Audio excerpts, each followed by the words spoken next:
Hello and welcome. Hey guys, this is a TBC Guild video on what the Lions Arch Aerodrome and what the Lions Arch Special Forces Training Arena are. If you're looking to get into raids, this is exactly the place that you need to be. This is the Special Forces Training Arena. We'll get into how to get here first, but since I'm already here, I want to talk about some of the functionality of this amazing room. What this room does is it creates scenarios that are similar to raids in terms of boons and profession-specific buffs, as well as a golem that you can whack that tells you how much DPS you're doing in your chat. This is a great way to test your mettle before running into a raid, so that you know about how much damage you should be doing should you do your rotation correctly. The first thing we need to talk about is the Arena console. There are two main tabs in the Arena console. Adjust Environment, which toggles a damage pulsating ring. This is good for healers to see how much they can heal through. I put it on the weakest setting for now, so it's only 700 a tick at low tick intervals. But you can definitely test your healing with that. So if we wanted to toggle that off, we would just toggle it off. Then there's Adjust Self. In the Adjust Self tab, there are two important things. There's the Add Profession-Specific Combat Enhancements. These are class-specific buffs that are granted to other allies through traits and other means. And then there are boons. These are the boons that we're all familiar with, like Might, Retaliation, and Vulnerability. Not Vulnerability. Aegis, and the like. First, we'll look at the Profession-specific combat enhancements. There are three main classes that you want to checkmark for this when doing a raid. The first of which is Warrior. You're always gonna gonna have a Warrior in your raid squad. And the three that you want, barring maybe one fight where it can be done without, but typically Warrior is very much needed. So, oh, yeah, okay, that's fine. We'll just reapply. The buffs that you want from Warrior, there's three of them. You want Banner of Strength and Banner of Discipline because those are the two banners that warriors typically bring, and they increase precision and ferocity as well as power and condition damage. So you're actually, if we look at the stats on the actual warrior page, since I'm playing warrior at the moment, we get 100 extra power and 100 extra condition damage, as well as 100 precision and 100 ferocity. So that's 400 points of stats that your warrior is giving you just by placing two banners. Since my build at the moment isn't a banner build, isn't a supporting build, I will buff myself as if there's another warrior here giving the buffs that a normal banner slave warrior would apply. Lastly is Empower Allies, which gives another 100 power to allies. So that's already 200 power and then 100 in every other damage stat that warrior is giving just with 3 buffs. Next, we have Revenant. Most likely, certain Revenant builds will require them to run Assassin's Presence, which gives extra ferocity damage to people in their subgroup, so I'm going to check that as well. Then lastly, we have Ranger. Ranger is important because even though Druids have dropped a little bit in popularity in the heal meta, there's almost always at least one Druid, and for our guild, TBC, we will be running at least one Druid based on our roster. The important buffs that they bring are Spotter, which gives another 100 points to precision, Sun Spirit, which gives us burning on every periodic attack, and Frost Spirit, which increases outgoing damage. While Spotter and Assassin's Presence are only 5-man... Oh, we'll let her talk. While these two buffs, Spotter and Assassin's Presence, only affect 5 people, so your immediate sub-squad, buffs like Sun and Frost Spirit, Empower Allies, and Banners of Discipline and Strength are all 10-man, so those are raid-wide.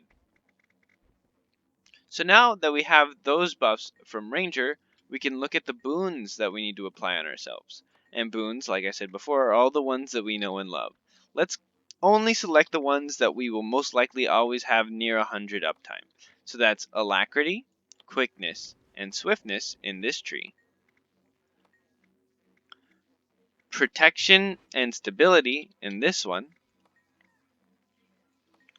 Might at 25 stacks. A druid can easily generate might at 25 stacks. Fury and retaliation, since most guilds have guardians that give retail like there is no tomorrow. So now you're all booned up. You have all the boons that you would typically have in a normal raid. Well, how do you test your DPS? That's what the golem spawner is for. If you're unsure on how to set up your own golem, I'm about to go through it. So we go to spawn golem, we go to large, since some bosses are considered average sized, large, or huge. Two differences in bosses are, in Wing 1, we see a boss like Sabbatha, that is medium or average size, while a boss like Gorseval is classified as having a large hitbox, which means they'll be hit by more projectiles than a medium boss, say if you have a big AoE like Meteor from Staff Elementalist. So we'll pick large, since most bosses tend to be about large, and we'll do average enemy health.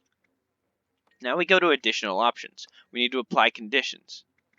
But we can't just apply all of them, since this will skew some of your guys' numbers, as some classes get more damage based on how many conditions are already on the enemy boss. So we're only going to put, just like the boons, the ones that are typically always applied. Vulnerability, weakness, cripple and immobilize, bleeding, burning, confusion, poison, and torment. Torment you can choose to take off or on, but I typically leave it on since it does nothing, since the golem doesn't really move. And for those of you who don't know, torment only deals damage when a target is moving. And then on the opposite end of that, confusion only does damage when you're casting a spell. So those two conditions are kind of hard to test at the golem, so don't worry, mirages and other condition classes that apply these conditions when you're testing. If you have low numbers, it's because confusion and torment aren't really doing much. So now we hit please spawn golem, and we have our kitty golem with all of the conditions that we told it to apply. You may notice that you can only walk to the outer edge of the only walk to the outer edge of the hitbox. Well, if you deselect, you can easily get right inside of it and then retarget it again so your targeted abilities can affect it.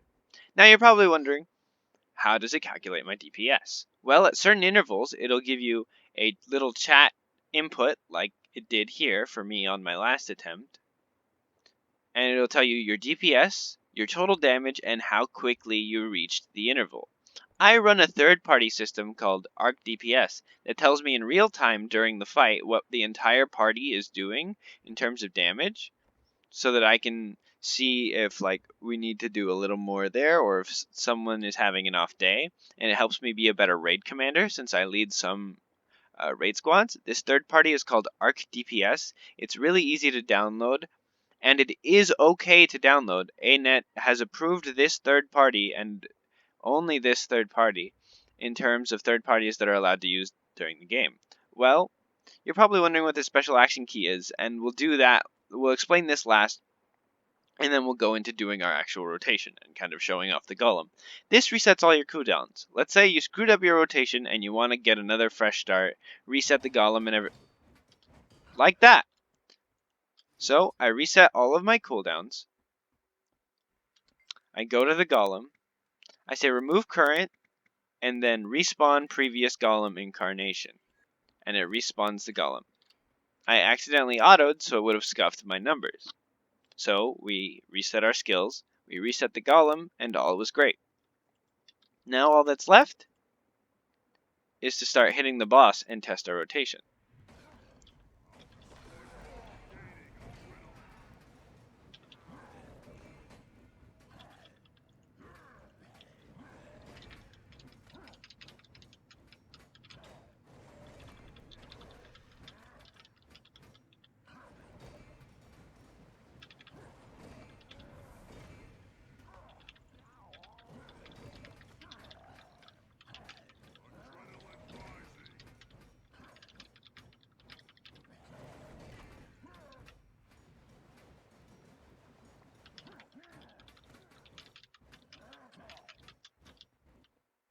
So, after 38 seconds, we reached the interval, which is about 780 damage.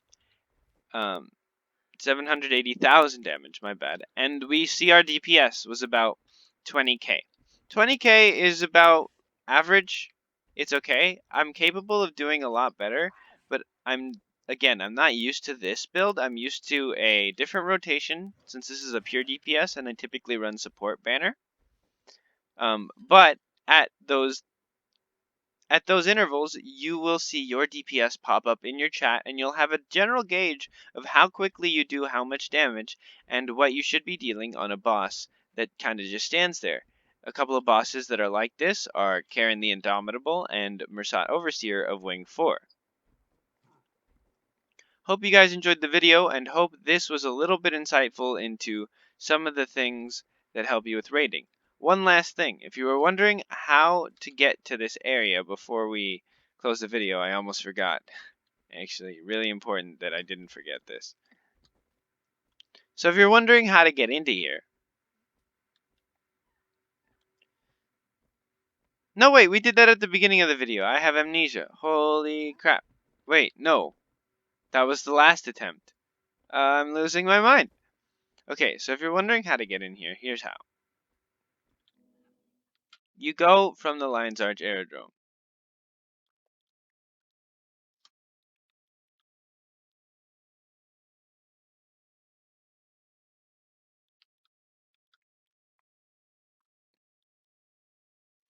The Lion's Arch Aerodrome is located in the southmost part of Lion's Arch, and it's its own instance.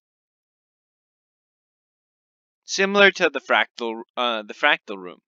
It's actually nearby there. If you go just south of where the Worldview World portals are, you'll find a door to the Lion's Arch Aerodrome. It has a waypoint so that you can just fast travel here.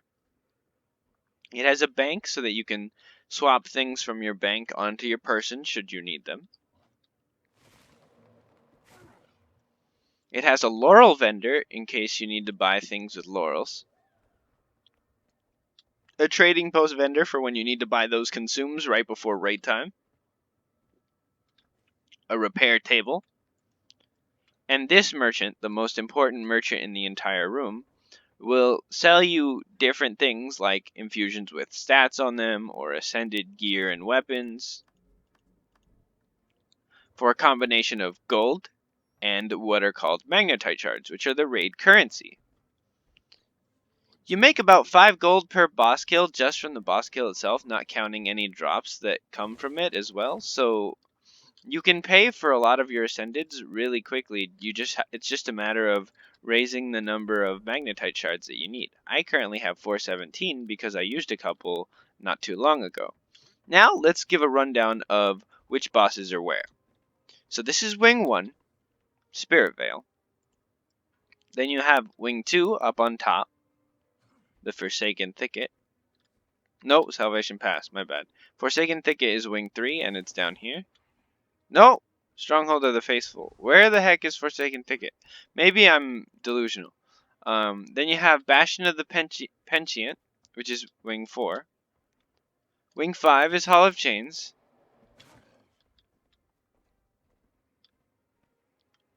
Now, here's where it differs. Wing 6 is actually this one down here, and Wing 7 is the one that's up here. So don't go into this one thinking it's Wing 6 just because of the pattern of up, down, up, down. It's actually this one that's all the way over here that is Wing 6. And that's kind of the rundown of the Lion's Arch Aerodrome and the Special Forces Training Arena. Here's where it is in conjuncture to Lion's Arch. So over here is Lion's Arch, and over here is the Lion's Arch Aerodrome. And here's the fractal area, and here's where you walk to enter. Hope you guys enjoyed the video, and I'll see you all next time.